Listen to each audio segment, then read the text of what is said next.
Hello, good morning and welcome to our new vlog. আজকে খুব slow একটা দিন, কারণ আমার শরীরটা বিশেষ ভালো নেই। কালকে বাধ্য হয়েই বেরিয়েছিলাম পড়ার জন্য, মানে গ্রুপ স্টাডির জন্য, কিন্তু আজকে আর বেরোবো না কোথাও। খুবই শরীরটা খারাপ লাগছে, একদম নাক বন্ধ, কান বন্ধ, গলা ব্যথা।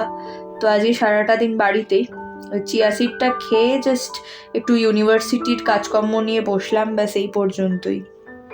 তারপরে লাঞ্চ করে আবার ঘুমাবো, কারণ ওষুধও খাচ্ছি, অ্যান্টি অ্যালার্জি খাচ্ছি, তার সাথে অ্যান্টিবায়োটিক খাচ্ছি, সবই চলছে। তো সেই জন্য আজকে একটু দুর্বলও লাগছে। লাঞ্চে রয়েছে ভাত, এদিকে বড়ি ভেঙে পালং শাক।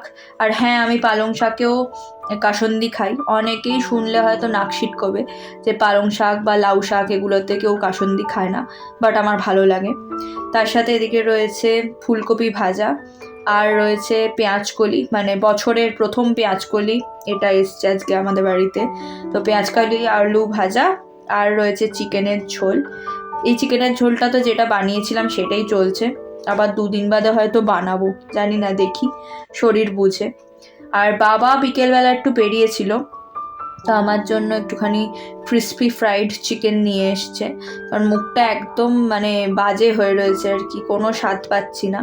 আর মা এদিকে একটুখানি নোনতা সুজি বানিয়েছে আর কি, যেরকম কারি পাতা, তারপরে কাঁচা লঙ্কা, শুকনো লঙ্কা সব কিছু দিয়ে বানায়, সেরকম করে বানিয়েছে সর্ষে ফোড়ন দিয়ে।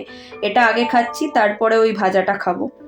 আর ডিনারে দেখলাম যে কিছুই খেতে ইচ্ছা করছে না, পেটটা বেশ ভরা ভরাই লাগছে, তাই জন্য 1 কাপ দুধ নিয়ে বসেছি, মানে 1 গ্লাস দুধ নিয়ে বসেছি।